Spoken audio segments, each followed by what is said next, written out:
혹시 옛날 입양 기록 열람이 가능합니까? 네, 가능합니다. 아이 이름이 어떻게 되시죠? 남자가 입을 열었습니다. 정미선입니다. 그 순간 미선의 손이 멈췄습니다. 서류 속 입양 기록에는 정미선, 1989년 서울 보육원이라고 적혀 있었습니다. 그 이름은 바로 자신의 이름이었습니다. 그 이름, 제 이름인데요. 35년 만에 마주한 운명. 그리고 이제 막 시작된 진실의 문이 열립니다. 이야기 시작하기 전 무료 버튼인 구독과 좋아요 부탁드립니다.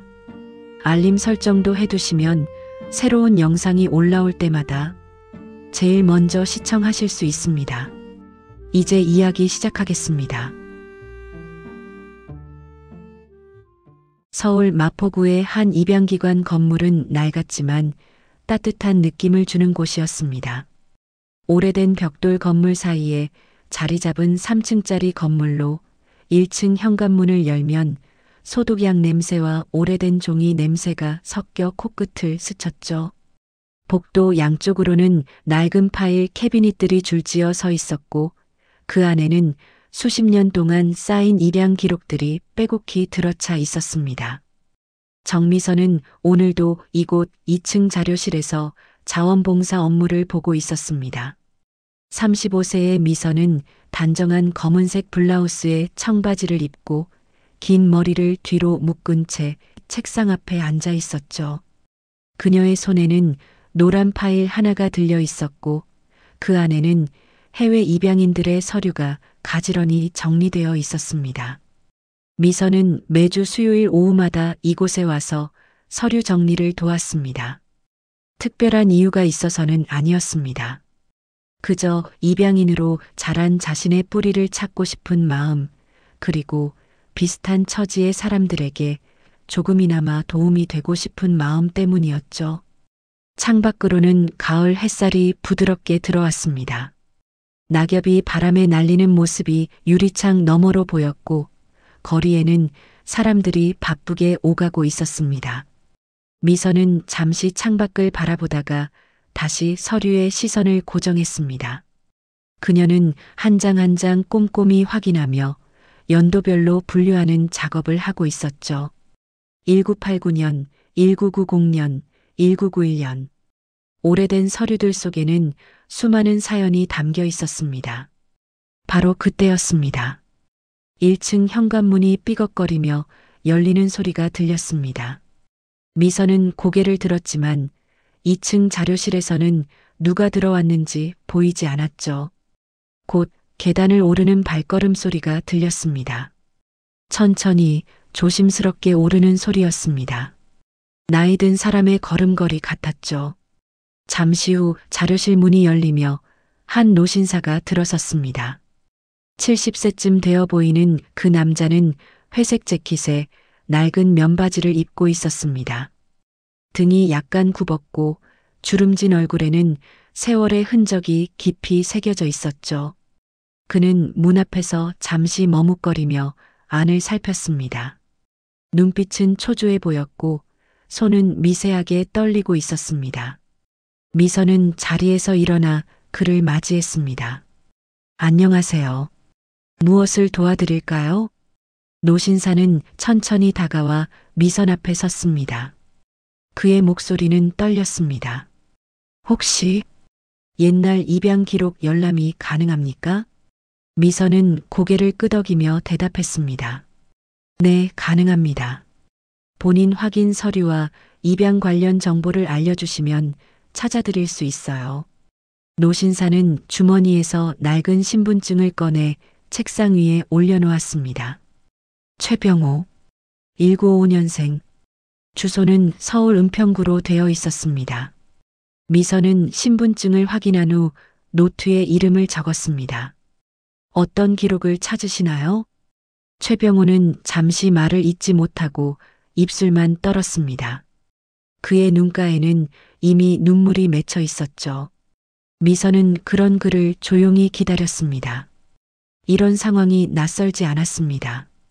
이곳을 찾는 사람들 대부분은 오랜 세월 동안 마음속에 묻어두었던 아픔을 안고 왔으니까요.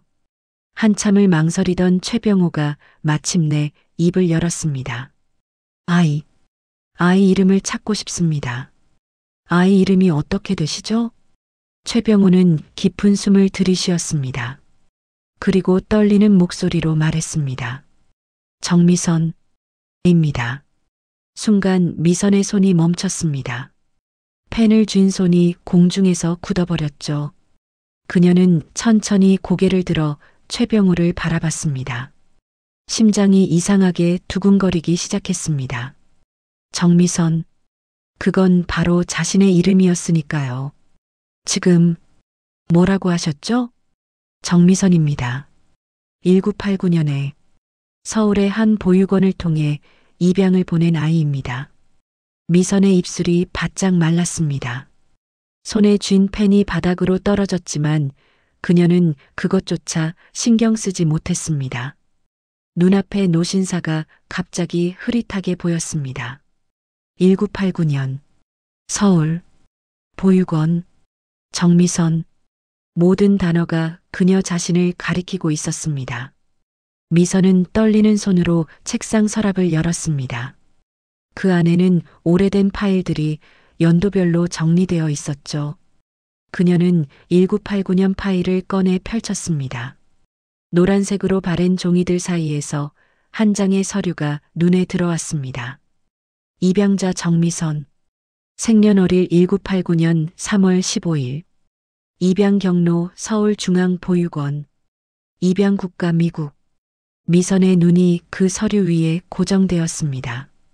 손은 멈출 수 없이 떨렸고 숨은 가빠졌습니다. 이건 자신의 서류였습니다.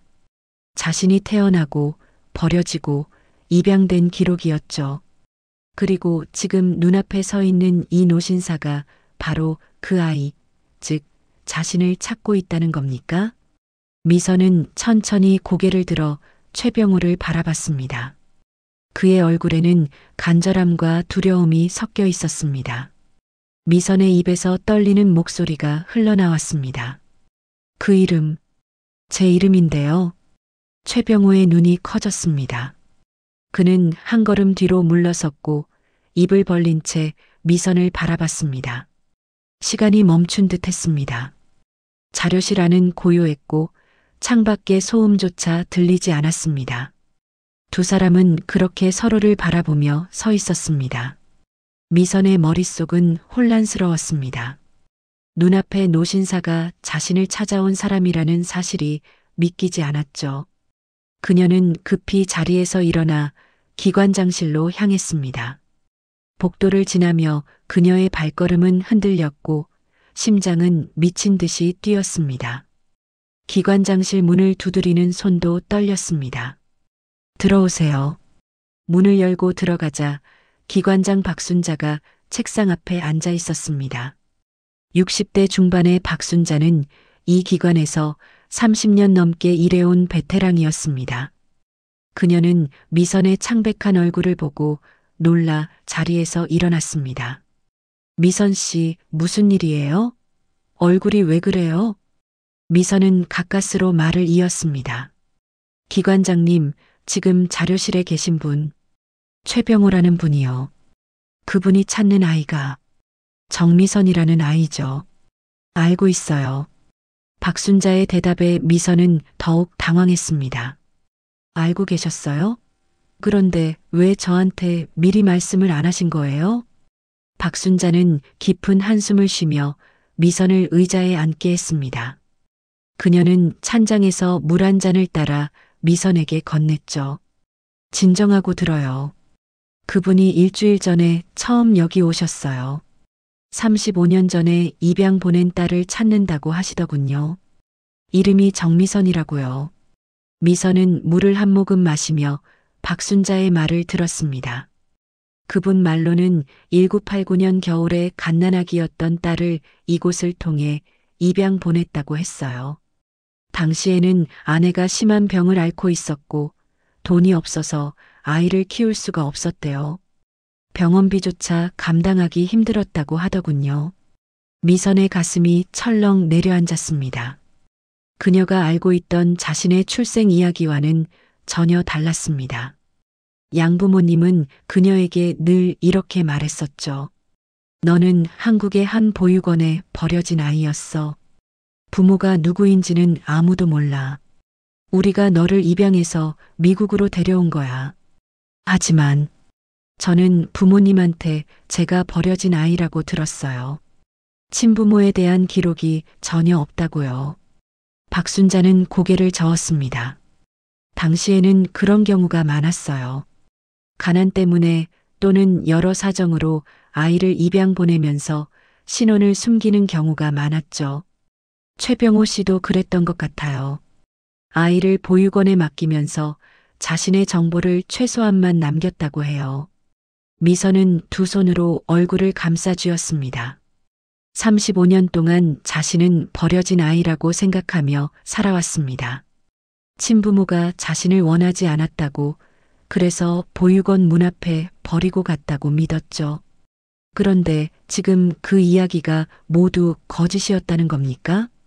그분이 정말 제 아버지라는 거예요? 확실하진 않아요. 하지만 최병호 씨가 가지고 온 자료들을 보면 가능성이 매우 높아요.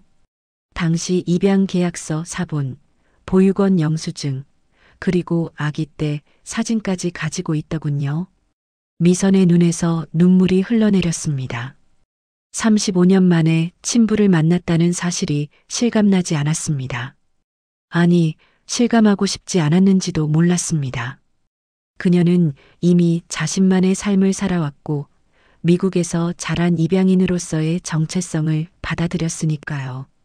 기관장님, 저 어떻게 해야 해요? 박순자는 미선의 손을 잡았습니다. 천천히 생각해요. 지금 당장 결정할 필요 없어요. 그분도 오랜 시간을 기다려왔으니 조금 더 기다릴 수 있을 거예요. 미선은 고개를 끄덕였지만 마음은 여전히 복잡했습니다. 그녀는 기관장실을 나와 다시 자료실로 돌아갔습니다. 최병호는 여전히 그곳에 서 있었습니다. 창밖을 바라보며 무언가 깊은 생각에 잠긴 모습이었죠. 미선이 들어서자 최병호는 황급히 고개를 돌렸습니다. 두 사람의 시선이 마주쳤습니다.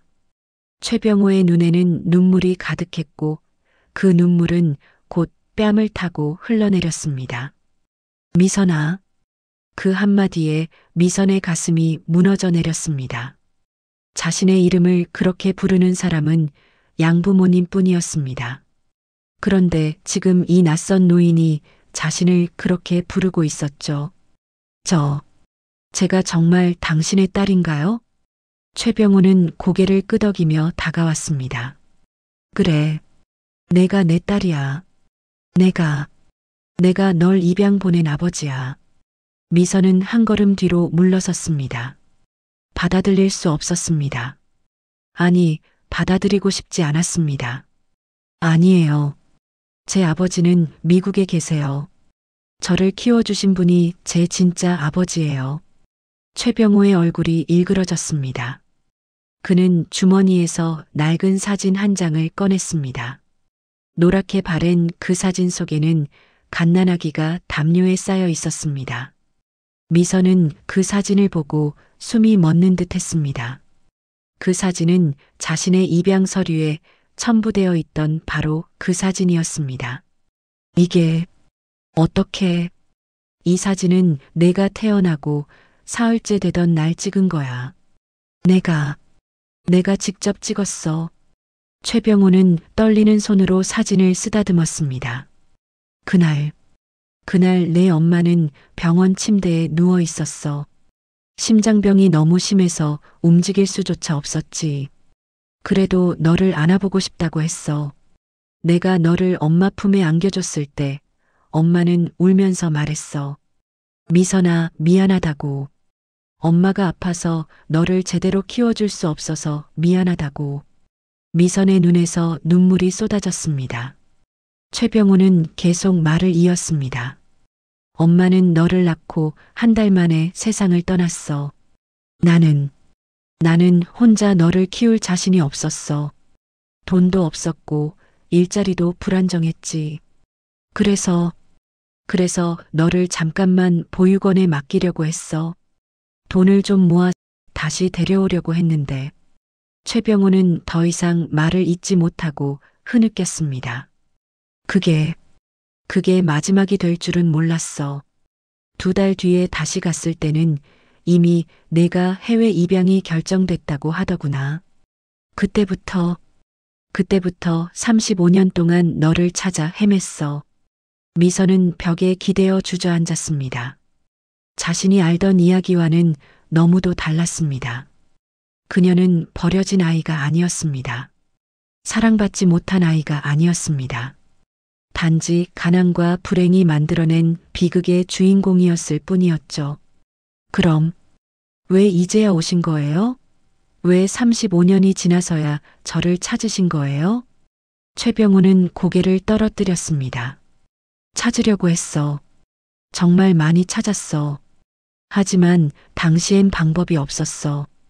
입양 기록은 모두 봉인됐고 아무도 정보를 알려주지 않았지. 그러다 최근에야 입양인 정보 공개 제도가 생겼다는 걸 알게 됐어. 그래서 용기를 내서 여기 온 거야. 미선은 눈을 감았습니다. 모든 게 혼란스러웠습니다. 35년 동안 쌓아온 자신의 정체성이 흔들리고 있었습니다. 미선은 그날 밤 잠을 이루지 못했습니다. 작은 원룸 안에서 그녀는 침대에 누워 천장만 바라보고 있었죠. 형광등 불빛이 희미하게 방 안을 비추고 있었고 창밖으로는 가로등 불빛이 깜빡이고 있었습니다. 머릿속에서는 오늘 만난 최병호의 얼굴이 계속 떠올랐습니다. 그 떨리는 목소리, 눈물 어린 눈빛, 그리고 낡은 사진 한 장. 미선은 침대에서 일어나 책상 서랍을 열었습니다. 그 안에는 자신의 입양 서류 사본이 들어 있었습니다. 몇 년 전 미국에서 한국으로 돌아오면서 양부모님이 건네준 서류였죠. 그녀는 그 서류를 펼쳐보았습니다. 입양자 정미선, 생년월일 1989년 3월 15일, 입양 경로 서울중앙보육원, 그리고 그 옆에 붙어있던 아기 사진. 최병호가 보여준 사진과 똑같은 그 사진. 정말 그분이 내 아버지일까? 미선은 중얼거렸습니다. 믿고 싶지 않았지만 모든 증거가 그것을 가리키고 있었습니다. 그녀는 서류를 다시 서랍에 넣고 휴대폰을 집어들었습니다. 연락처에서 한 이름을 찾았습니다. 엄마. 미국에 있는 양어머니였죠. 하지만 그녀는 전화를 걸지 못했습니다. 무슨 말을 해야 할지 알 수 없었습니다. 다음 날 아침 미선은 결심을 했습니다. 진실을 확인해야 했습니다. 그녀는 박순자 기관장에게 전화를 걸어 최병호의 주소를 물었습니다. 박순자는 잠시 망설이다가 주소를 알려주었습니다. 서울 은평구의 한 연립주택이었습니다. 미선은 지하철을 타고 은평구로 향했습니다. 3호선을 타고 연신내역에서 내려 버스로 갈아탔죠. 버스는 좁은 골목길을 지나 주택가로 들어갔습니다. 오래된 연립주택들이 빼곡히 들어선 동네였습니다. 페인트가 벗겨진 건물들, 녹슨 철문들, 좁은 골목에 주차된 낡은 차들. 이곳은 서울의 화려함과는 거리가 먼 곳이었습니다. 미선은 최병호의 집 앞에 섰습니다. 3층짜리 연립주택의 2층이었습니다. 철제 계단을 올라가는 발걸음은 무거웠습니다. 2층 복도에는 빨래가 널려 있었고 화분 몇 개가 놓여 있었죠. 203호. 낡은 철문 앞에서 미선은 한참을 망설였습니다. 초인종을 누를까 말까 고민하다가 결국 손을 뻗었습니다. 딩동. 잠시 후 안에서 발소리가 들렸습니다. 문이 열리며 최병호가 나타났습니다. 그는 미선을 보고 깜짝 놀란 표정을 지었습니다. 미선아, 내가 어떻게 들어가도 될까요? 최병우는 황급히 문을 활짝 열었습니다.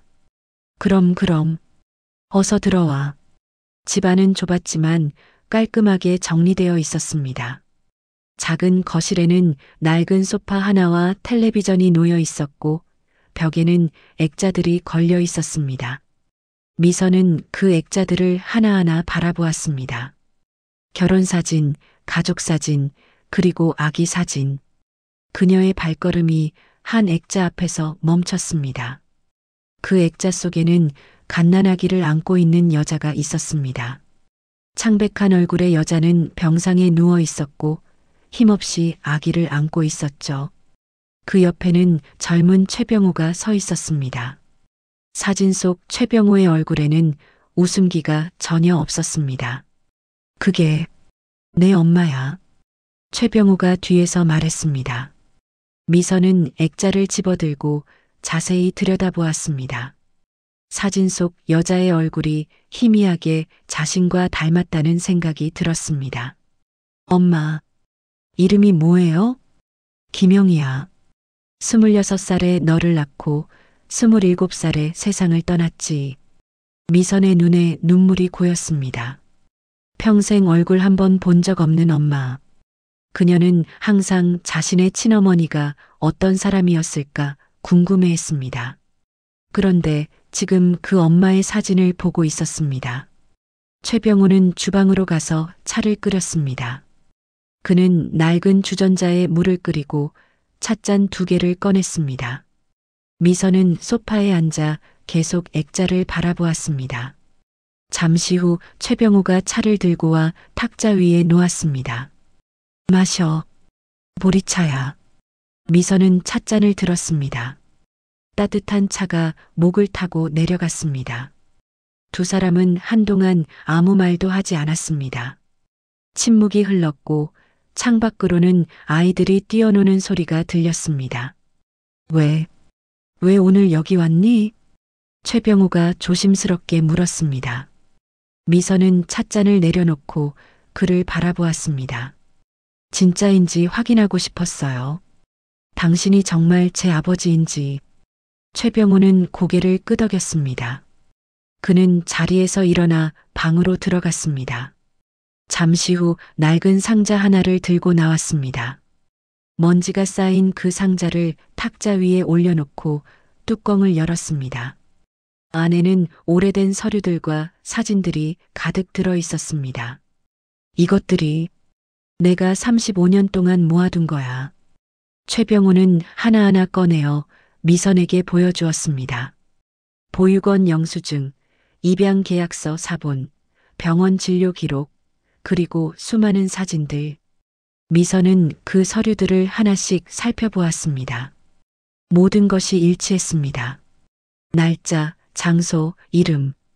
의심할 여지가 없었습니다. 그날 최병우가 떨리는 목소리로 말을 시작했습니다.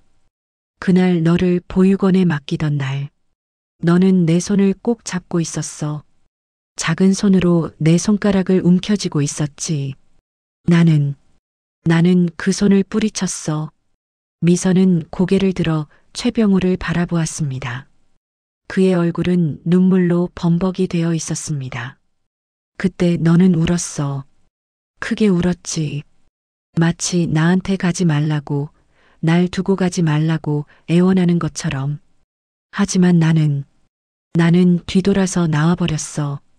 내 울음소리를 등 뒤에 두고 그냥 걸어 나왔어. 최병우는 두 손으로 얼굴을 감싸쥐었습니다. 그게 내 인생 최대의 후회야. 매일 밤 그 장면이 꿈에 나와.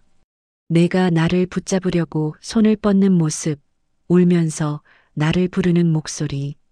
35년 동안 단 하루도 잊은 적이 없어. 미선의 가슴이 무너져 내렸습니다. 그녀는 액자를 품에 안았습니다. 자신을 안고 있는 엄마의 사진, 그리고 그 옆에 서 있는 아버지. 이들이 자신의 진짜 부모였습니다. 자신을 버린 게 아니라 살리려고 했던 부모였습니다. 그래서 미선의 목소리가 떨렸습니다. 그래서 저를 찾으신 거예요? 최병호는 고개를 끄덕였습니다. 용서받으려고 온 게 아니야. 그저 내가 잘 살고 있는지, 행복한지 확인하고 싶었어. 그게 내가 할 수 있는 마지막 아버지 노릇이라고 생각했거든. 미선은 눈물을 닦았습니다. 그녀의 마음속에는 복잡한 감정들이 뒤엉켜 있었습니다. 분노, 슬픔, 그리움, 그리고 이해. 모든 감정이 한꺼번에 밀려왔습니다. 잘 살았어요. 미선이 말했습니다. 미국에서 좋은 부모님을 만나서 사랑받으며 자랐어요. 대학도 나왔고 지금은 한국에 돌아와서 살고 있고요. 최병호의 얼굴에 안도의 빛이 스쳤습니다. 그래, 다행이구나.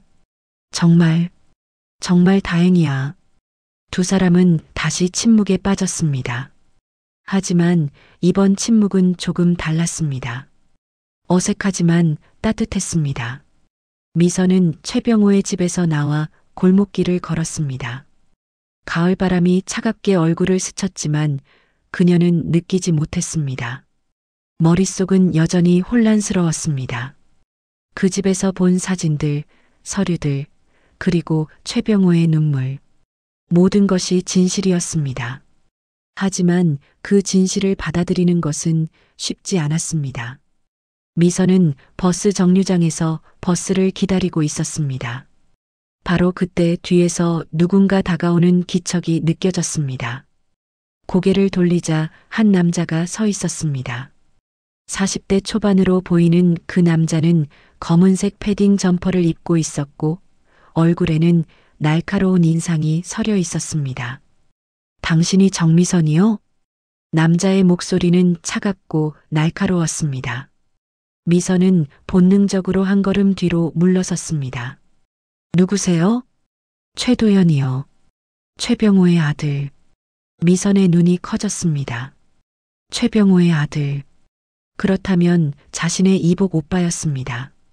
도연은 미선을 위아래로 훑어보며 비웃는 듯한 표정을 지었습니다. 소문 들었어요. 아버지가 잃어버린 딸을 찾았다고. 근데 그게 당신이라는 거죠? 맞아요. 저는 됐어요. 듣고 싶지 않아요. 도연이 말을 끊었습니다. 그는 주머니에서 담배를 꺼내 입에 물었습니다. 라이터로 불을 붙이고 한 모금 깊이 빨아들인 후 연기를 내뿜었습니다. 아버지가 또 그런 소리 하셨군요. 솔직히 말하면 전 믿지 않아요. 당신이 진짜 딸인지 어떤지. 미선의 가슴이 철렁했습니다. 무슨 말씀이세요? 서류도 있고 사진도. 서류? 사진? 도연이 비웃었습니다. 그런 건 얼마든지 조작할 수 있어요. 요즘 세상에 그런 거 만들기 얼마나 쉬운데요. 당신 유산 노리고 온 거 아니에요? 유산이요? 미선은 어이가 없었습니다. 그녀는 유산 따위엔 관심도 없었습니다. 그저 자신의 뿌리를 확인하고 싶었을 뿐이었죠. 전 그런 거 원하지 않아요. 저는 단지 뭐요? 아버지를 만나고 싶었다고? 35년 동안 아무 연락도 없다가 이제 와서? 도연의 목소리는 점점 높아졌습니다. 주변 사람들이 그들을 쳐다보기 시작했습니다. 우리 아버지는 지금 70이에요. 나이도 많고 건강도 안 좋아요. 근데 당신 같은 사람이 나타나서 아버지 마음을 흔들어 놓으면 어떡해요? 아버지가 또 상처받으면 어쩌려고 그래요? 미선은 할 말을 잃었습니다. 도연의 말에는 일리가 있었습니다. 그녀가 갑자기 나타난 것이 최병호에게 좋은 영향을 줄지 아니면 더 큰 상처를 줄지 알 수 없었으니까요. 저는 그냥 진실이 알고 싶었을 뿐이에요. 진실? 도연이 담배를 땅에 버리고 발로 비볐습니다. 진실은 아버지가 35년 전에 당신을 포기했다는 거예요. 그게 진실이에요. 이제 와서 뭘 바꿀 수 있겠어요? 그 말에 미선의 가슴이 찢어지는 것 같았습니다. 눈물이 핑 돌았지만 참았습니다. 도연 앞에서 우는 모습을 보이고 싶지 않았습니다. 제발, 제발 아버지한테서 떨어져 주세요. 우리 가족한테 더 이상 상처 주지 마세요. 도연은 그렇게 말하고 돌아섰습니다. 미선은 그의 뒷모습을 멍하니 바라보았습니다. 버스가 왔지만 그녀는 타지 못했습니다. 다리에 힘이 풀려 정류장 벤치에 주저앉았습니다. 나를 버린 건 그분이에요. 미선의 마음속에서 목소리가 울렸습니다. 이제 와서 무슨 가족이죠? 나는 이미 내 가족이 있어요. 미국에 있는 양부모님이 내 진짜 가족이에요. 그녀는 두 손으로 얼굴을 감췄습니다. 눈물이 손가락 사이로 흘러내렸습니다. 지나가는 사람들이 그녀를 걱정스럽게 쳐다보았지만 미선은 신경 쓰지 못했습니다. 한참을 울고 난 후 미선은 휴대폰을 꺼냈습니다. 미국에 있는 양어머니에게 전화를 걸었습니다. 신호음이 몇 번 울린 후 익숙한 목소리가 들렸습니다. 미선? 왜 이 시간에? 거기는 지금 몇 시야? 영어로 된 질문이었습니다. 미선은 영어로 대답했습니다. 엄마, 나 지금 혼란스러워요. 무슨 일이야? 무슨 일 있었니? 미선은 오늘 있었던 일들을 어머니에게 털어놓았습니다. 입양기관에서 만난 최병호, 그의 집에 가서 본 사진들, 그리고 방금 전 만난 도연까지 모든 이야기를 들은 양어머니는 한참 동안 침묵했습니다. 엄마, 나 어떻게 해야 해요? 나는 뭐가 맞는지 모르겠어요. 미선아. 양어머니의 목소리는 부드러웠습니다. 내 마음이 제일 중요해. 내가 그 사람을 만나고 싶으면 만나고 만나기 싫으면 안 만나도 돼. 그건 전적으로 내 선택이야. 하지만 너는 우리 딸이야. 그건 변하지 않아.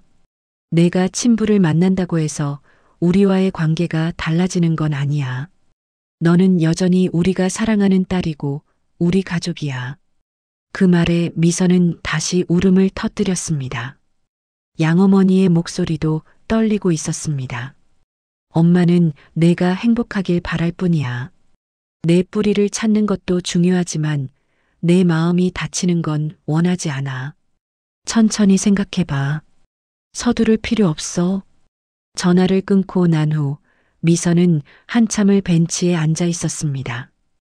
해가 기울고 있었고 거리에는 퇴근하는 사람들로 붐비기 시작했습니다. 그녀는 하늘을 올려다보았습니다. 구름 사이로 석양이 보였습니다. 나는 뭘 원하는 걸까? 미선은 스스로에게 물었습니다. 최병호를 용서해야 할까요? 아니면 도연의 말대로 그냥 돌아서야 할까요?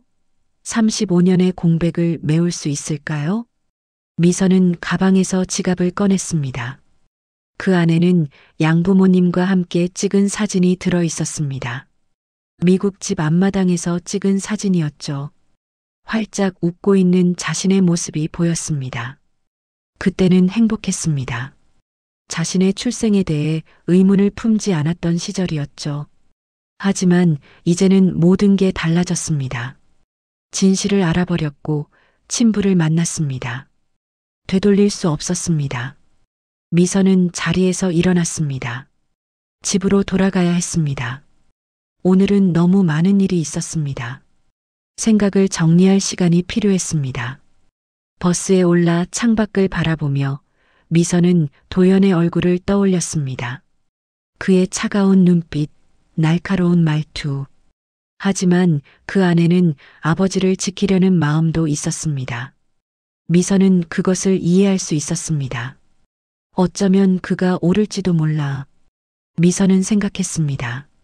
내가 나타나는 게 오히려 그분께 상처가 될 수도 있어. 차라리 모르는 채로 사는 게 나았을지도. 버스는 도심을 향해 달렸고 미선은 창밖의 풍경을 멍하니 바라보았습니다. 거리의 불빛들이 하나둘 켜지기 시작했습니다. 일주일이 지났습니다. 미선은 그 사이 최병호에게 연락하지 않았습니다. 입양기관에도 가지 않았죠. 그녀는 평소처럼 회사에 출근하고 퇴근하고 집에 돌아와 혼자만의 시간을 보냈습니다. 하지만 머릿속에서는 계속 최병호의 얼굴이 떠올랐습니다. 그 떨리는 손, 눈물 어린 눈빛, 그리고 낡은 상자 속에 간직했던 사진들. 수요일 오후였습니다. 미선은 회사에서 업무를 보고 있었습니다.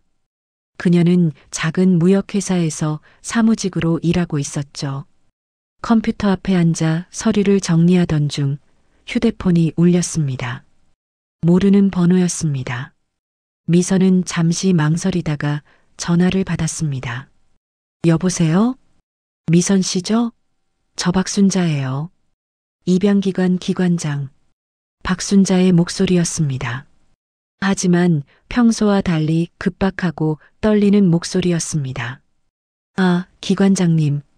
무슨 일이세요? 지금 당장 병원으로 올 수 있어요? 최병호 씨가 쓰러지셨어요. 미선의 심장이 멎는 듯 했습니다. 뭐라고요? 쓰러지셨다고요? 오늘 아침에 입양기관에 오셨다가 갑자기 쓰러지신 거예요. 구급차로 은평성 모병원에 실려갔어요. 지금 응급실에 계세요. 미선는 자리에서 벌떡 일어났습니다. 주변 동료들이 놀라 그녀를 쳐다보았습니다. 지금 바로 갈게요. 어느 병원이라고 하셨죠? 은평성 모병원이에요. 응급실로 오세요. 전화를 끊고 미선은 상사에게 급히 조퇴를 요청했습니다. 가방을 챙겨 사무실을 뛰쳐나갔습니다. 엘리베이터를 기다릴 시간조차 아까워 계단으로 내려갔습니다.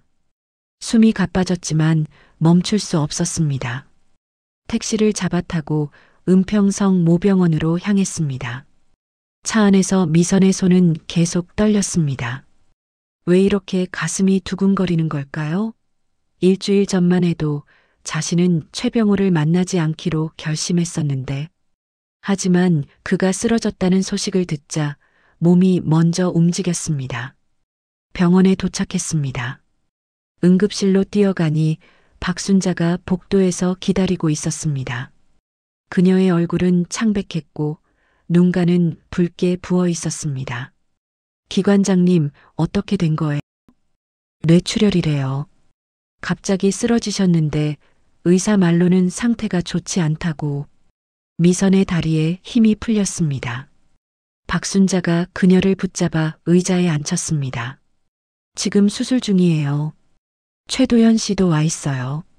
미선은 고개를 들어 복도를 둘러보았습니다. 저 멀리 수술실 앞에 최도연이 서 있었습니다. 그는 벽에 기댄 채 고개를 떨어뜨리고 있었죠. 미선은 천천히 일어나 그쪽으로 걸어갔습니다. 도연은 미선이 다가오는 것을 보고 고개를 들었습니다. 그의 눈에도 눈물이 고여 있었습니다. 일주일 전 그렇게 차갑고 날카롭던 눈빛은 온데간데 없었습니다. 당신, 도연이 입을 열었지만 더 이상 말을 잇지 못했습니다. 미선은 그의 옆에 섰습니다. 의사 선생님이 뭐라고 하셨어요? 수술은 하고 있는데 성공 확률이 높지 않대요. 나이도 많고 출혈이 심해서. 도연의 목소리가 떨렸습니다. 그는 주먹으로 벽을 쳤습니다. 아버지, 왜 이러시는 거야? 제발. 미선은 아무 말도 할 수 없었습니다. 수술실 문 위에 빨간 불이 켜져 있었습니다. 그 불을 바라보며 미선은 기도했습니다. 신을 믿지 않았지만 이 순간만큼은 간절히 기도했습니다. 1시간이 지났습니다. 2시간이 지났습니다. 수술은 계속되었습니다. 복도에는 미선, 도연, 박순자 3사람만 남아 있었습니다. 밤이 깊어갔고 병원은 조용했습니다. 3시간째 되었을 때 수술실 문이 열렸습니다. 의사가 마스크를 벗으며 나왔습니다. 3사람은 동시에 의사에게 달려갔습니다. 수술은 일단 마쳤습니다. 하지만 아직 안심할 수 없어요. 출혈을 멈추긴 했지만 뇌 손상이 심합니다. 앞으로 24시간이 고비예요. 도연이 물었습니다. 의식은 돌아오실 수 있나요? 의사는 고개를 저었습니다. 장담할 수 없습니다. 깨어나실 수도 있고 아닐 수도 있어요. 지금은 기다려보는 수밖에 없습니다. 의사는 그렇게 말하고 떠났습니다. 잠시 후 최병우가 중환자실로 옮겨졌습니다. 침대에 누운 그의 모습은 너무나 작고 연약해 보였습니다. 온몸에 연결된 튜브들, 규칙적으로 울리는 기계 소리. 미선은 유리창 너머로 그를 바라보았습니다. 제발 깨어나세요. 미선은 속으로 되뇌었습니다. 간호사가 나와 말했습니다. 보호자 한 분만 잠깐 들어가실 수 있어요. 도연이 먼저 들어갔습니다. 그는 아버지의 손을 잡고 무언가 말했지만 유리창 밖에서는 들리지 않았습니다. 10분 후 도연이 나왔습니다. 그의 얼굴은 눈물로 범벅이었습니다. 들어가 보세요. 도연이 미선에게 말했습니다. 미선은 놀라 그를 바라보았습니다. 제가요? 아버지가 당신을 찾고 계셨어요. 쓰러지시기 전에도 계속 당신 이야기를 하셨어요. 미선이를 만나고 싶다고, 한 번만 더 보고 싶다고. 미선의 눈에서 눈물이 쏟아졌습니다. 그녀는 중환자실 문을 열고 들어갔습니다. 소독약 냄새가 코를 찔렀습니다. 침대 옆으로 다가가 최병우를 내려다보았습니다. 아저씨. 미선은 그의 손을 잡았습니다. 차갑고 주름진 손이었습니다.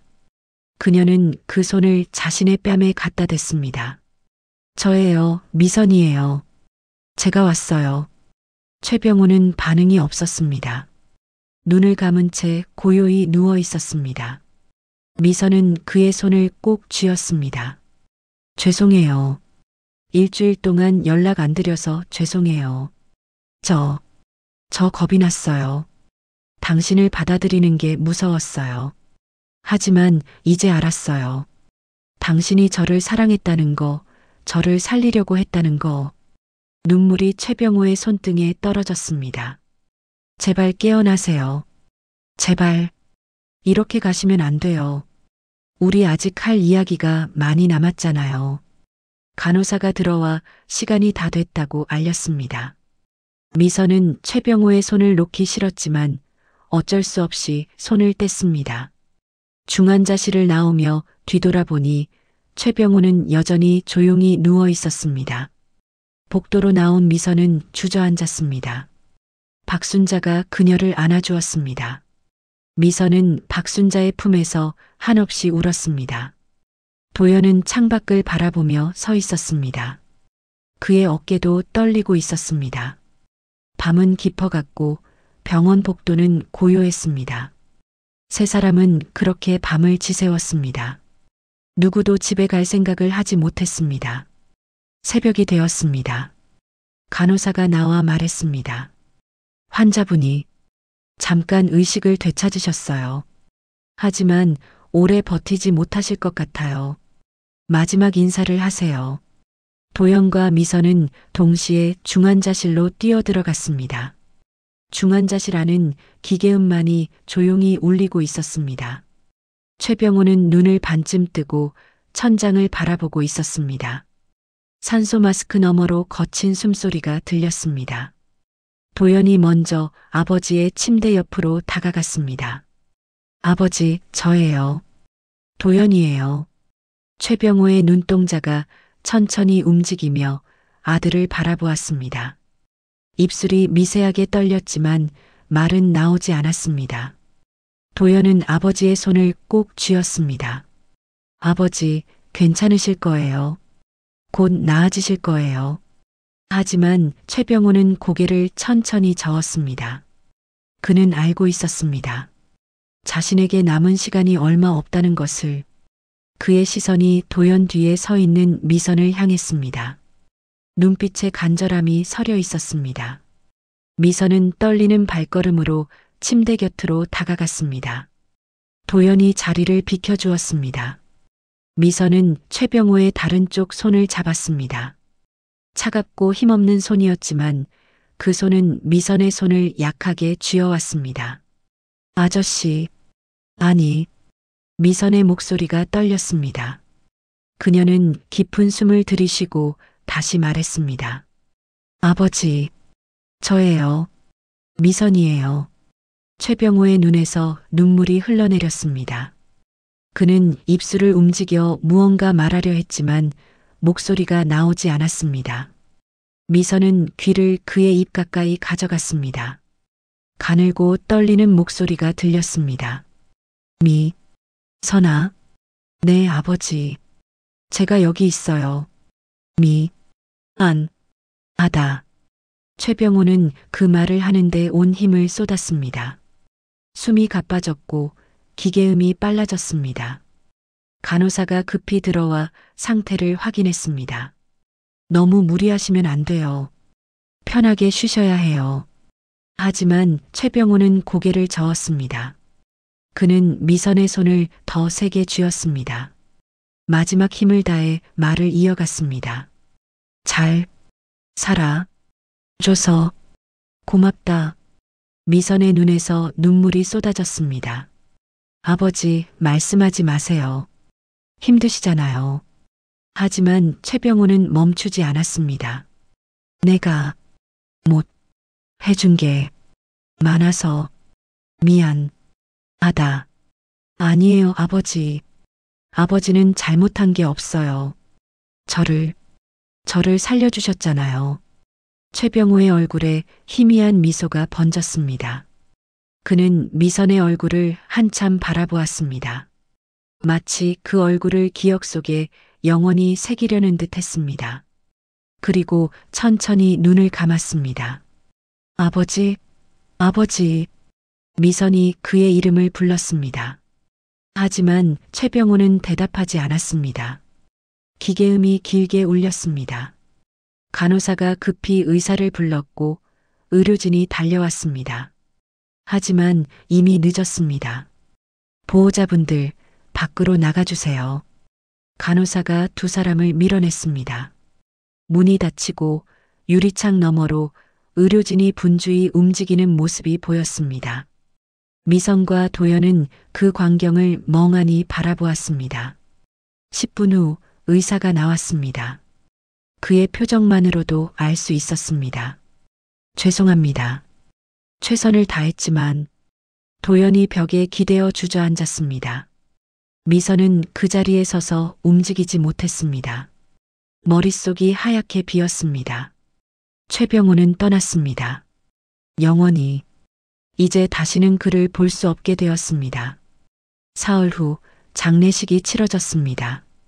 은평구의 작은 장례식장이었습니다. 조문객은 많지 않았습니다. 최병호는 평생 조용히 살았고 친구도 많지 않았습니다. 몇몇 옛 직장 동료들과 이웃들이 찾아와 조의를 표했습니다. 미선은 상주 옆에 서 있었습니다. 검은 옷을 입고 흰 국화를 가슴에 달았습니다. 사람들이 그녀를 이상하게 쳐다보았습니다. 상주도 아닌데 왜 저기 서 있는 걸까 하는 눈빛이었죠. 하지만 도연이 그녀를 그곳에 세웠습니다. 당신도 아버지의 딸이에요. 여기 설 자격이 있어요. 도연은 사흘 전과는 완전히 달라져 있었습니다. 차갑고 날카롭던 태도는 사라지고 조용하고 침착한 모습이었습니다. 장례식이 끝나고 미선과 도연은 최병호의 집으로 갔습니다. 집을 정리해야 했습니다. 문을 열고 들어서자 먼지 냄새가 났습니다. 최병호가 쓰러진 후 아무도 이곳에 오지 않았었죠. 거실은 그대로였습니다. 벽에 걸린 액자들, 낡은 소파, 그리고 탁자 위의 찻잔. 모든 것이 최병호가 마지막으로 만진 그대로 남아 있었습니다. 정리를 시작해야 할 것 같아요. 도연이 말했습니다. 미선은 고개를 끄덕였습니다. 두 사람은 각자 방을 나누어 정리하기 시작했습니다. 도연은 안방을, 미선은 작은 방을 맡았습니다. 작은 방은 창고처럼 쓰였던 것 같았습니다. 오래된 책들과 상자들이 쌓여 있었습니다. 미선은 하나씩 열어보기 시작했습니다. 낡은 옷들, 오래된 신문, 영수증들, 그리고 한 구석에 놓인 작은 서랍장. 미선은 서랍장을 열었습니다. 첫 번째 서랍에는 오래된 편지들이 들어 있었습니다. 미선은 그 중 하나를 꺼내 펼쳤습니다. 노란 편지지에 손으로 쓴 글씨가 있었습니다. 미선아, 아빠가 쓴다. 미선의 손이 떨렸습니다. 이건 자신에게 쓴 편지였습니다. 오늘 내가 입양 가는 날이야. 아빠는 너를 보내야 해. 가슴이 찢어지는 것 같지만 이게 너를 위한 길이라고 믿어. 아빠는 가난해. 너에게 따뜻한 밥 한 끼, 깨끗한 옷 한 벌 사줄 수 없어. 하지만 곧 데리러 갈 거니 만날 때까지 행복하게 잘 자라고 있으렴. 미선은 편지를 읽으며 눈물을 흘렸습니다. 미선아, 아빠는 너를 팔아넘긴 게 아니야. 너를 살리려고 한 거야. 언젠가 내가 자라서 이 편지를 읽는다면 아빠를 이해해줬으면 좋겠어. 아빠는 너를 사랑해. 평생 사랑할 거야. 편지는 거기서 끝났습니다. 날짜는 1989년 5월 21일이었습니다. 미선이 입양 간 바로 그날이었습니다. 미선은 서랍에서 다른 편지들도 꺼냈습니다. 그 안에는 수십 통의 편지가 들어 있었습니다. 모두 미선에게 쓴 편지들이었습니다. 매년 생일마다, 명절마다 최병호는 딸에게 편지를 썼습니다. 비록 보낼 수는 없었지만 그는 계속 편지를 썼습니다. 미선아, 오늘 내 첫돌이야. 잘 지내고 있겠지? 아빠는 오늘 케이크 하나 사서 혼자 초를 불었어. 내가 건강하게 자라길 빌면서. 미선아, 내가 6살이 됐구나. 초등학교에 들어갔을까? 공부는 재미있니? 친구들은 많이 사귀었니? 미선아, 16살 생일 축하해. 이제 고등학생이구나. 아빠는 요즘 일이 잘 안 풀려서 힘들어. 하지만 너를 생각하면 힘이 나. 미선아, 21살이 됐네. 대학은 졸업했니? 취직은 했니? 아빠는 내가 행복하길 바랄 뿐이야. 편지는 35년 동안 이어졌습니다. 마지막 편지는 3달 전에 쓴 것이었습니다. 미선아, 아빠는 이제 늙었어. 머리는 하얗게 샜고 허리도 굽었지. 하지만 아직도 너를 찾고 있어. 입양 기록을 열람할 수 있게 됐대. 곧 너를 찾을 수 있을 것 같아. 제발, 제발 아빠가 너를 만날 수 있게 해주세요. 미선는 편지들을 가슴에 안았습니다. 35년 동안 아버지는 단 하루도 자신을 잊지 않았습니다. 매일 자신을 생각했고 편지를 썼고 그리움을 견뎠습니다. 아버지, 미선은 소리내어 울었습니다. 도연이 방으로 들어왔습니다. 그는 미선이 쥐고 있는 편지들을 보고 멈춰 섰습니다. 그게 뭐예요? 편지예요. 아버지가 저한테 쓴 편지들이에요. 도연은 다가와 편지 한 통을 집어들었습니다. 그는 편지를 읽으며 눈시울을 붉혔습니다. 아버지, 이런 걸 쓰고 계셨구나. 두 사람은 그렇게 작은 방에 앉아 편지들을 읽었습니다. 밤이 깊어가는 줄도 몰랐습니다. 일주일이 지났습니다. 장례를 치르고 집을 정리하고 미선과 도연은 각자의 삶으로 돌아갔습니다. 하지만 완전히 돌아간 것은 아니었습니다. 최병호가 남긴 편지들은 두 사람의 마음속에 깊은 흔적을 남겼습니다. 미선은 매일 밤 그 편지들을 읽었습니다. 35년 동안 아버지가 자신을 얼마나 그리워했는지, 얼마나 사랑했는지 알 수 있었습니다. 그녀는 자신이 버려진 아이가 아니라 사랑받은 아이였다는 것을 깨달았습니다. 단지 운명이 그들을 갈라놓았을 뿐이었죠. 어느 날 저녁 미선의 휴대폰이 울렸습니다. 도연이었습니다. 장례 이후 처음 연락이었습니다. 미선 씨, 저 도연이에요. 네, 오빠. 무슨 일이세요? 미선은 자연스럽게 그를 오빠라고 불렀습니다. 도연도 그 호칭에 당황하지 않았습니다. 내일 시간 되세요? 같이 갈 곳이 있어요. 어디요? 아버지 산소예요. 아직 못 가봤죠? 미선은 고개를 끄덕였다가 전화라는 것을 깨닫고 대답했습니다. 네, 아직이에요. 그럼 내일 오전 10시에 은평구청 앞에서 만나요. 제가 차 가지고 갈게요. 다음 날 아침 미선은 약속 장소로 나갔습니다. 도연은 검은색 승용차를 몰고 와 있었습니다. 미선이 차에 타자 도연은 북쪽으로 차를 몰기 시작했습니다. 경기도 파주 쪽이었습니다. 차 안은 한동안 조용했습니다. 도연이 먼저 입을 열었습니다. 미선 씨한테 사과하고 싶어요. 무슨 사과요? 처음 만났을 때 제가 너무 심하게 굴었어요. 당신을 의심하고 유산을 노린다고 하고. 미선은 고개를 저었습니다. 괜찮아요. 오빠 입장에서는 당연한 반응이었어요. 갑자기 나타난 사람이 아버지의 딸이라고 하면 누구라도 의심했을 거예요. 그래도 제가 잘못했어요. 아버지가 그 편지들을 쓰고 계셨다는 걸 알았다면 진작 당신을 찾아드렸을 텐데. 차는 고속도로를 벗어나 시골길로 접어들었습니다. 양쪽으로 논밭이 펼쳐져 있었고 멀리 산이 보였습니다. 가을 단풍이 아직 남아 있어 산은 붉고 노랗게 물들어 있었습니다. 오빠는 어머니 일은 기억하세요? 미선이 조심스럽게 물었습니다. 도연은 한참 말이 없다가 대답했습니다. 잘 기억 안 나요. 제가 그때 5살이었거든요. 단편적인 기억만 남아 있어요. 어머니가 아팠던 것, 병원에 자주 갔던 것, 그리고 어느 날 갑자기 집에 안 계셨던 것. 힘드셨겠어요. 아버지가 더 힘드셨죠. 저는 어려서 상황을 잘 몰랐지만 아버지는 아내를 잃고 딸을 보내고 혼자 저를 키우시면서 얼마나 힘드셨을까요?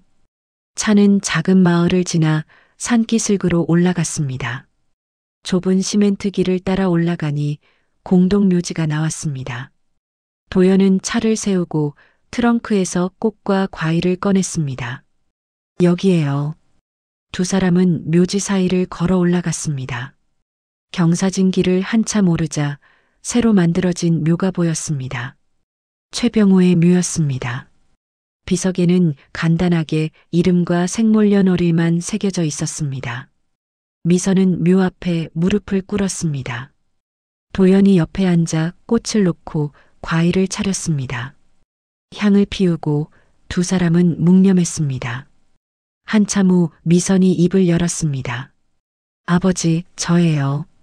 미선이에요. 늦게 왔어요. 미안해요. 그녀의 목소리는 떨렸습니다. 아버지가 쓰신 편지들 다 읽었어요. 35년 동안 저를 잊지 않으셨다는 거, 매일 저를 생각하셨다는 거, 다 알았어요. 눈물이 뺨을 타고 흘러내렸습니다. 아버지, 이제 알았어요. 아버지가 저를 버린 게 아니라는 것, 저를 살리려고 하신 거였다는 것. 저는 그걸 몰랐어요. 일주일 동안 피하면서 만나지 않으려고 하면서 제가 너무 어리석었어요. 도연도 눈물을 흘렸습니다. 아버지, 저도 미안해요. 미선이를 의심했던 것, 아버지 마음을 몰라줬던 것, 다 미안해요. 두 사람은 그렇게 한참을 울었습니다. 산바람이 불어와 낙엽을 날렸습니다. 하늘은 맑았고 구름이 천천히 흘러갔습니다. 울음을 그치고 미선은 가방에서 무언가를 꺼냈습니다. 최병우가 쓴 편지 중 하나였습니다. 그녀는 그 편지를 소리내어 읽었습니다. 미선아, 아빠는 내가 행복하길 바란다. 내가 좋은 사람들을 만나서 사랑받으며 자라길 바란다. 비록 아빠가 곁에 없지만 아빠의 마음은 언제나 너와 함께 있어. 아빠를 원망하지 마. 아빠도 최선을 다했단다. 사랑한다, 미선아. 영원히 사랑한다. 편지를 다 읽고 미선은 그것을 묘 앞에 놓았습니다. 아버지, 이제 알았어요. 아버지의 사랑을. 그리고 저도 아버지를 사랑해요. 이제야 깨달았지만 저도 아버지를 사랑해요. 도연이 미선의 어깨를 감싸 안았습니다. 두 사람은 그렇게 아버지 묘 앞에 앉아 있었습니다. 한참 후 도연이 말했습니다. 미선 씨, 아니 미선아. 우리 가족이에요. 이제부터. 미선은 고개를 들어 도연을 바라보았습니다. 네. 아버지가 돌아가셨지만 우리는 남았잖아요. 우리가 가족이 되어주면 안 될까요? 제게는 동생이 생긴 거고 당신에게는 오빠가 생긴 거예요. 미선의 눈에 다시 눈물이 고였습니다. 하지만 이번에는 슬픈 눈물이 아니었습니다. 정말 그래도 돼요? 당연하죠. 우리는 피를 나눈 남매잖아요. 미선은 도연을 껴안았습니다. 도연도 그녀를 안아주었습니다. 두 사람은 그렇게 한참을 안고 있었습니다. 묘지를 내려오며 도연이 물었습니다. 미선아, 앞으로 뭐 하고 싶어? 글쎄요. 아직 잘 모르겠어요. 아버지 그 일을 계속 해볼 생각 없어? 입양기관에서 봉사하는 거. 미선은 고개를 끄덕였습니다. 생각해 본 적 있어요. 저처럼 뿌리를 찾고 싶어 하는 사람들을 돕고 싶어요. 아버지처럼 자식을 찾는 부모들도 돕고 싶고요. 좋은 생각이야. 아버지도 기뻐하실 것 같아. 차에 타고 돌아오는 길, 두 사람은 앞으로의 계획을 이야기했습니다. 도연은 미선이 입양기관에서 정식으로 일할 수 있도록 도와주겠다고 했습니다. 미선은 최병우가 남긴 이야기를 책으로 만들고 싶다고 했습니다. 아버지의 이야기를 많은 사람들에게 들려주고 싶어요. 입양이 단순히 버려지는 게 아니라 사랑의 다른 형태라는 것을 알려주고 싶어요. 그거 좋은데. 나도 도와줄게. 해가 서쪽으로 기울고 있었습니다. 차창 밖으로 노을이 붉게 물들어가고 있었습니다. 미선은 창밖을 바라보며 생각했습니다. 아버지, 저 이제 괜찮아요. 슬프지만 후회하지 않아요. 아버지를 만날 수 있어서, 아버지의 사랑을 알 수 있어서 행복해요. 그리고 이제 저에게는 오빠가 생겼어요. 저는 혼자가 아니에요. 차는 서울로 향했고 두 남매는 새로운 시작을 향해 나아가고 있었습니다. 6개월이 흘렀습니다. 봄이 왔고 서울 거리에는 벚꽃이 피기 시작했습니다. 마포구 입양기관 앞 가로수에도 연분홍 꽃들이 가득 피어 있었습니다. 바람이 불 때마다 꽃잎들이 눈처럼 날렸습니다. 미선은 입양기관 2층 사무실에 앉아 있었습니다. 그녀는 이제 이곳의 정식 직원이 되었습니다. 입양인 상담 전문가로 일하고 있었죠. 책상 위에는 서류들이 가지런히 정리되어 있었고 벽에는 최병호의 사진이 작은 액자에 담겨 걸려 있었습니다. 미선은 컴퓨터로 문서 작업을 하고 있었습니다. 최병호의 이야기를 정리한 책의 원고였습니다. 제목은 아버지가 지켜준 이름이었습니다. 35년 동안 아버지가 딸의 이름을 잊지 않았던 이야기, 그리고 딸이 다시 아버지를 찾아가는 이야기를 담았습니다. 노크 소리가 들렸습니다. 들어오세요. 문이 열리며 박순자 기관장이 들어왔습니다. 그녀는 미선의 책상 앞에 앉으며 미소 지었습니다. 원고는 잘 되어가요? 네, 거의 다 끝났어요. 다음 주에 출판사에 넘기려고요. 잘 됐네요. 이 이야기는 꼭 세상에 알려져야 해요. 많은 사람들이 위로받을 거예요. 박순자는 잠시 창밖을 바라보다가 말을 이었습니다. 오늘 오후에 상담 예약 있죠? 미국에서 온 입양인이요. 네, 3시에 오기로 했어요. 그 사람도 친부모를 찾고 있대요. 미선 씨가 잘 도와줄 수 있을 거예요. 같은 입양인으로서 그 마음을 제일 잘 알 테니까요. 박순자가 나가고 미선은 다시 원고 작업을 이어갔습니다. 화면에는 마지막 챕터가 떠 있었습니다. 아버지는 제게 이름을 남겨주셨습니다. 정미선. 그 이름 안에는 아버지의 사랑이, 어머니의 마지막 소원이, 그리고 35년의 그리움이 담겨 있습니다. 저는 이제 그 이름을 자랑스럽게 부릅니다. 이것은 버려진 이름이 아니라 지켜진 이름이니까요. 미선은 문장을 다듬으며 눈물을 닦았습니다. 여전히 아버지 이야기를 쓸 때면 눈물이 났습니다. 하지만 슬픈 눈물만은 아니었습니다. 감사함과 그리움이 섞인 눈물이었습니다. 점심시간이 되었습니다. 미선은 가방을 들고 밖으로 나왔습니다. 오늘은 도연과 점심 약속이 있었습니다. 근처 식당에서 만나기로 했었죠. 식당에 도착하니 도연이 이미 와 있었습니다. 그는 자리에서 일어나 미선을 반겼습니다. 미선아, 왔어? 오빠, 오래 기다렸어요? 아니, 나도 방금 왔어. 두 사람은 자리에 앉아 메뉴를 주문했습니다. 6개월 사이에 두 사람은 정말 남매처럼 가까워졌습니다. 일주일에 한두 번은 꼭 만나 밥을 먹었고, 주말에는 함께 아버지 산소에 다녀오곤 했습니다. 원고는 다 끝났어? 도연이 물었습니다. 거의 다 됐어요. 다음 주에 출판사에 넘기면 2달 후쯤 책이 나올 것 같아요. 벌써부터 기대되는데 우리 아버지 이야기가 책으로 나온다니. 음식이 나왔습니다. 된장찌개와 생선구이였습니다. 두 사람은 밥을 먹으며 이야기를 나눴습니다. 오빠, 요즘 회사는 어때요? 바쁘지. 근데 괜찮아. 일이 있으니까 정신이 없어서 좋더라고.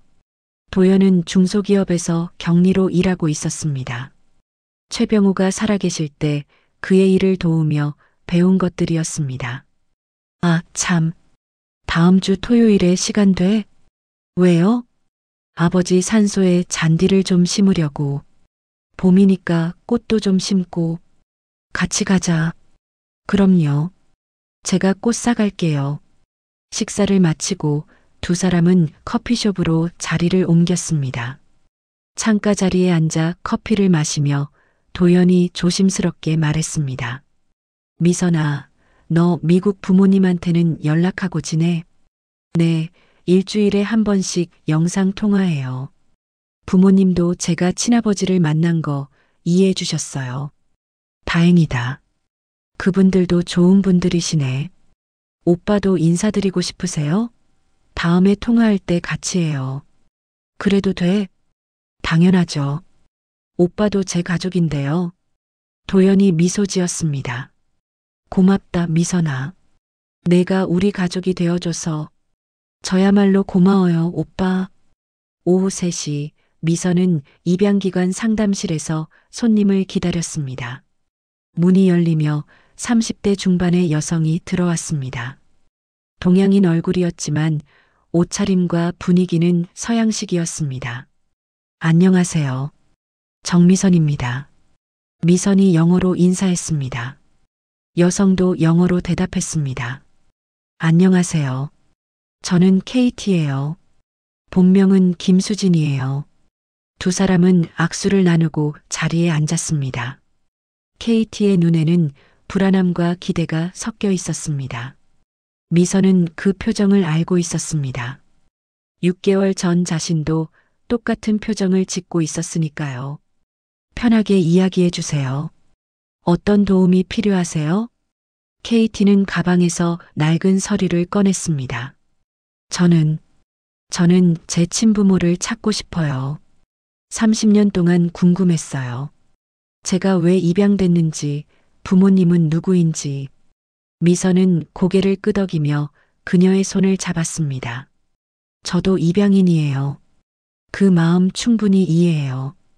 같이 찾아봐요. 천천히 하나씩. 케이티의 눈에 눈물이 고였습니다. 정말요? 정말 도와주실 거예요? 물론이죠. 그게 제 일이에요. 그리고 그게 제 아버지가 바라셨던 일이기도 하고요. 미선은 KT에게 자신의 이야기를 들려주었습니다. 최병호를 만났던 이야기, 35년 만에 아버지를 찾았던 이야기, 그리고 작별 인사도 제대로 못하고 아버지를 떠나보낸 이야기.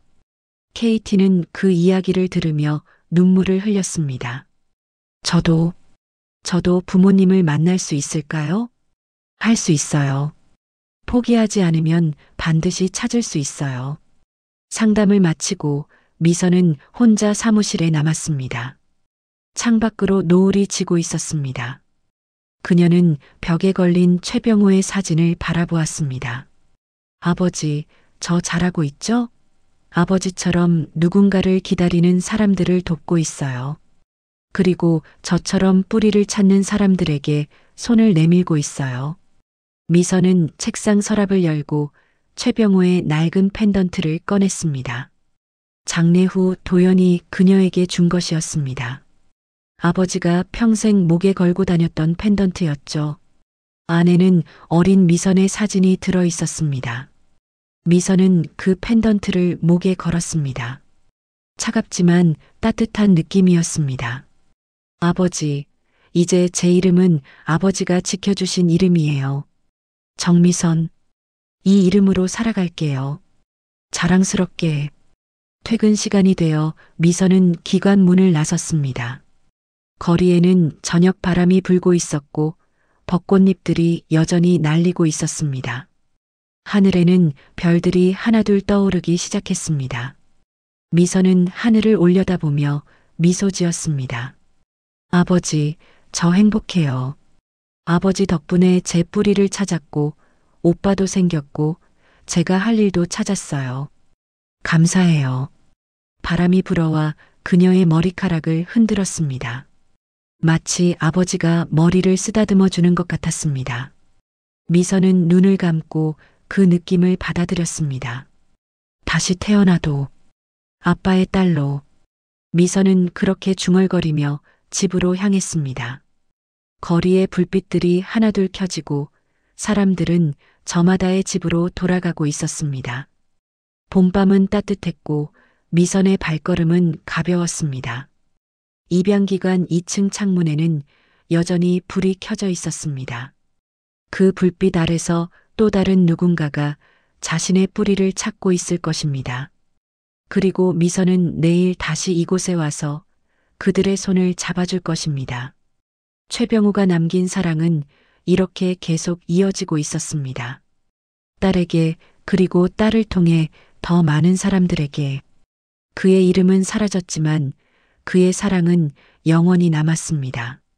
벚꽃잎이 바람에 날려 하늘로 올라갔습니다. 마치 천국으로 가는 편지처럼. 그 편지에는 딸의 감사와 사랑이 담겨 있었습니다. 오늘 이야기 어떠셨나요? 영상이 마음에 와닿으셨다면 구독과 좋아요로 영상 제작에 큰 힘을 실어주세요. 이 이야기를 어디서 듣고 계신지 지역 이름이나 장소를 댓글로 남겨주시면 감사한 마음으로 인사드리겠습니다.